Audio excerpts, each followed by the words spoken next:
கர்த்தருக்குள் அன்பான தேவ பிள்ளைகளே, ஆண்டவரும் இரட்சகருமாகிய இயேசுவின் நாமத்தில் உங்களுக்கு என் அன்பின் வாழ்த்துதலை தெரிவிக்கிறேன்.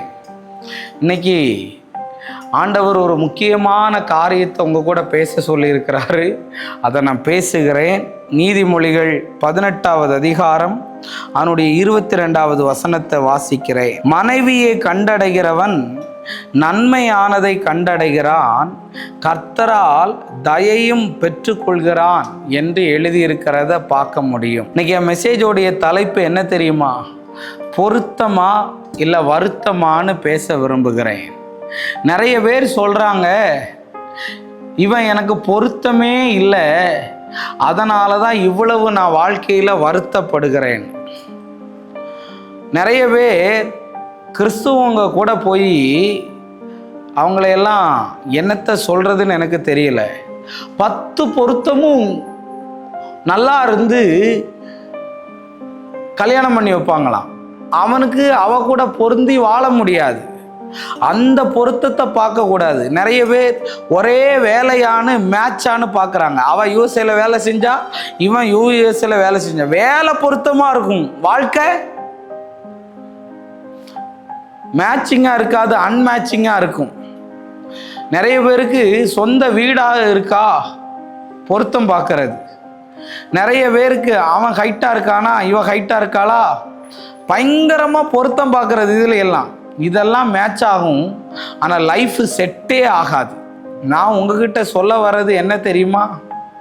ஒரு மனைவி உனக்கு சரியாக பொருந்திட்டானா, ஒரு கணவன் உனக்கு சரியாக பொருந்திட்டானா உன் லைஃபு சூப்பராக இருக்கும். அந்த மட்டும் ஒழுங்காக ஆகலைன்னு வையன், ட்ரெஸ்ஸு மேட்சாக இருக்கும், செருப்பு மேட்சாக இருக்கும்.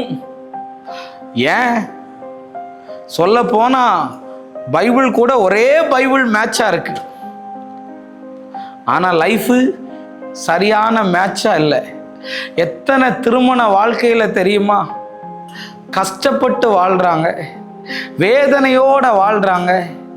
இவங்க எனக்கு பிடிக்கலை, இவளை எனக்கு பிடிக்கலை, நான் நினச்சதை என்னால் வாழ முடியலை, என் தலையில் மண்ணை வாரி போட்டுக்கிட்டேன், நானே என்னை குழியில் தள்ளிக்கிட்டேன்னெல்லாம் நிறைய பேர் என்னதெல்லாமோ பேசுகிறாங்கங்க. ஆனால் வேதவசனம் சொல்லுது, மனைவியை கண்டடைகிறவன் நன்மையை கண்டடைகிறான். ஓ, கணவனை கண்டடைகிறவள் நன்மையானதை கண்டடைகிறாள். ஆனால் இன்னைக்கு நிறைய பேர் கணவன் மனைவி சேர்ந்து வாழ்றதில்லை. ஓ, ஏதோ பிள்ளைங்களை பெற்றுட்டோன்னு சொல்லி அப்பா வீட்டுக்கும் போக முடியாது, அம்மா வீட்டுக்கும் போக முடியாதுன்னு வாழ்கிறது. கல்யாணம் ஆகி நிறைய பேர் பேச்சுலராக சுற்றிட்டு அலைகிறான். அம்மா வீட்டுக்கு அவளை அனுப்பிட்டு இல்லாட்டி எப்படியாவது டைவர்ஸ் பண்ணணும்னு அலைகிறா. தேவ பிள்ளையை இன்னைக்கு நான் சொல்ல வரேன், ஃபேஷன் வேர்ல்டுன்னு சொல்லி லைஃப்பை ஸ்பாயிலியர் பண்ணியிருக்காத. நான் சிலரையெல்லாம் பார்க்கும்போது முடியை விரித்து போடுறது என்ன, மேக்கப்பு போடுறது என்ன, செருப்பை போடுறது என்ன, ட்ரெஸ்ஸை பார்த்தா அப்படி இருக்கும். இதெல்லாம் யார் ரசிக்க? உன் கனவும் உன் கூட இல்லைன்னா இதையெல்லாம் மற்றவன் ஏன் ரசிக்கிறதுக்கு? உன் வாழ்க்கையை முதல்ல சரி பண்ணு, அப்புறம் இதை எல்லாத்தையும் பண்ணு.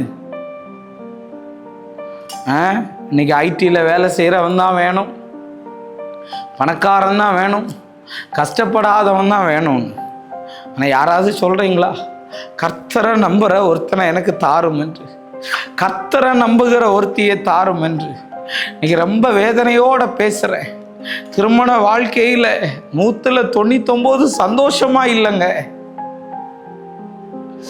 பணத்துக்காக, சரீரத்துக்காக, அழகுக்காக ஆசைப்பட்டு லைஃப்பை கோட்டை விட்டுட்டாங்க.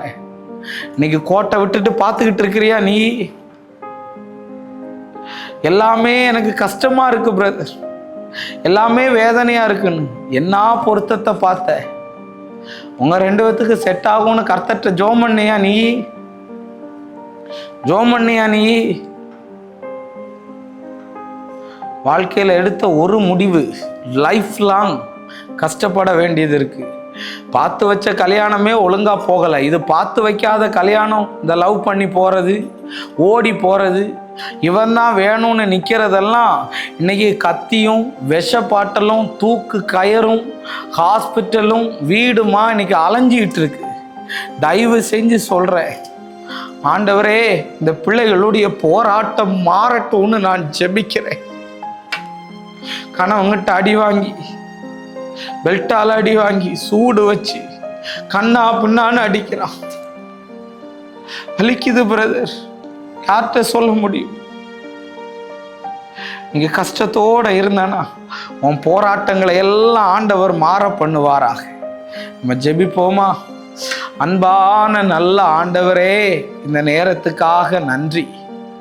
யாரெல்லாம் தன்னுடைய திருமண வாழ்க்கையில போராட்டமா இருக்குது வாழ்க்கைன்னு சொல்லிக்கிட்டு அழுதுகிட்டு இருக்கிறாங்களோ அவர்களுடைய போராட்டத்தை கர்த்தர் ஒழிய பண்ணும்படி ஜெபிக்கிறேன்.